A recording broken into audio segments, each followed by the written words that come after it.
Hey everyone, welcome back. I'm Christina Steeren with Bullseye Investments, where we help busy professionals create a better financial future through apartment investing without the huge time commitment. And I know so many of you are thinking, yes, I want to get involved in multifamily syndications, but I don't actually have $50,000 to $100,000 just out there in my savings account waiting for me to invest it. Am I out of the game before I even get started? And the answer is not necessarily. We are going to talk today about some different options that you have as an investor in terms of how to invest in a multifamily syndication. Just a few different options, a few different things for you to consider so that if you don't have $50,000 to $100,000 just sitting there and waiting, you still could possibly be able to begin investing in a multifamily syndication and begin building that wealth for your long-term goals. Now, the first way that you might be able to still invest in a multifamily syndication, even though you don't have that money just sitting in cash and savings, is through a retirement account. If you have a self-directed IRA, you may be able to take those funds and use them to invest passively in a multifamily syndication. If this is something you're super interested in, I suggest you check out the website wall2main, walltomain.com. Josh over there has successfully taken retirement accounts and invested them in multifamily syndications. So he is a wealth of knowledge. He has figured out how to best maximize your IRA when you are investing in a syndication. All right, the second way that you may still be able to invest in a syndication without having that money in cash is if you have a life insurance policy. In some cases, you can actually borrow against the cash value of that life insurance policy and use that to invest.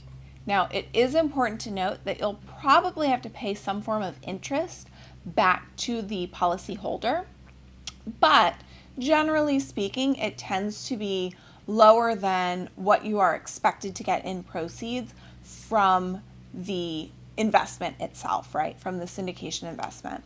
So I would check into the terms of your life insurance policy to see if that is a viable option for you. Another way for you to become involved in a multifamily syndication, if you don't necessarily have that cash just sitting around, is through a term commonly referred to as sweat equity.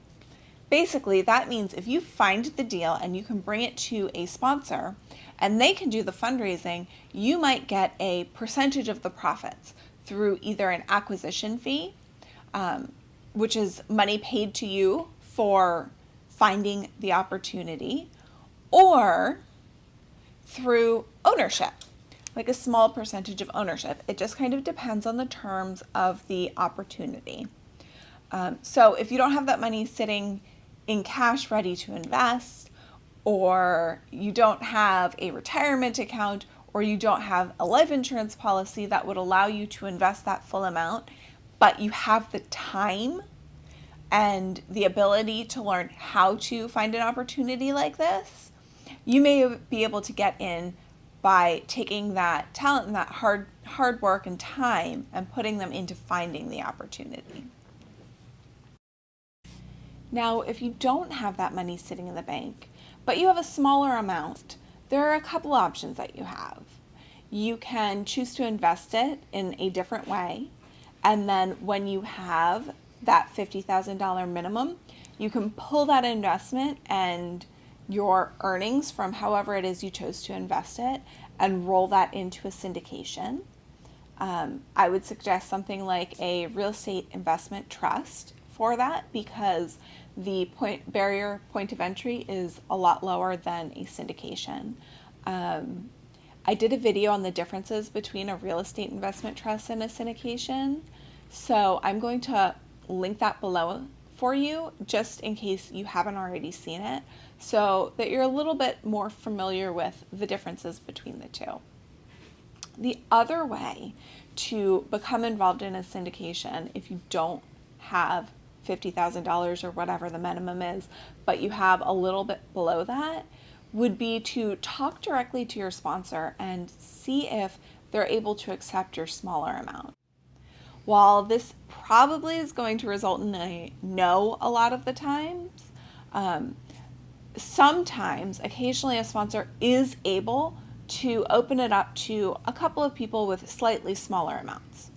So it never hurts to ask. The worst they can tell you is, no, I'm sorry, we can't do that for this deal. And that's okay. At least you know you asked. And then you can look at what other options you might have to be able to invest that full minimum required amount.